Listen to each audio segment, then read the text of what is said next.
Magnolia Templados Hotshot versus Converge Fiber Xers. Pareho ng pasok ang dalawang team na to sa playoffs. Yun na lang, positioning na lang talaga paglalabanan nila. It's either yung nga makakalaban nila TNT o Meralco kung sino mas gusto nilang kalaban. Pero yun nga, tama ba guys, Meralco or TNT talaga makakalaban nila sa playoffs or yung kabilang bracket na hinahanap ko yung bracketing para sa playoffs na to, lumalabas lagi yung lumang format. So di ko alam kung sila talaga makakalaban nila. Ang Magnolia Templados nga ay nagpalit na import, pinalitan nila si Shabazz Muhammad para dito kay Rice.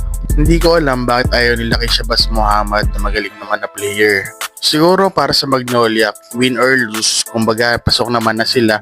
Kumbaga yung game na to is for chemistry lang para sa bago nilang import.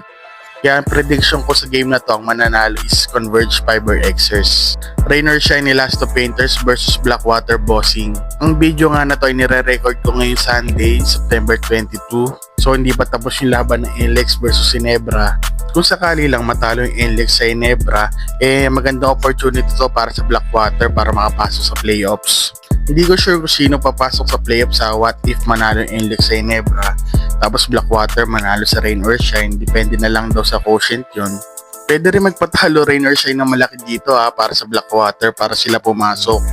Kumbaga para sa Rain or Shine, hawak nilang kapalaran ng Blackwater kung papasok sila sa playoffs. Sobrang hirap i-predict ito kasi nga pwestuhan na sa playoffs . So wala akong accurate prediction para dito guys. Feeling ko pag nanalo ang Ginebra sa NLEX, feeling ko papatalo tong Rain or Shine sa Bossing. Natingin ko yun nga sa quarterfinals is mangyayari Blackwater Bossing versus Rain or Shine ni Last of Painters. Basta yun ang hula ko na lang. Feeling ko magpapatalo Rain or Shine dito para makapasok ang Blackwater Bossing.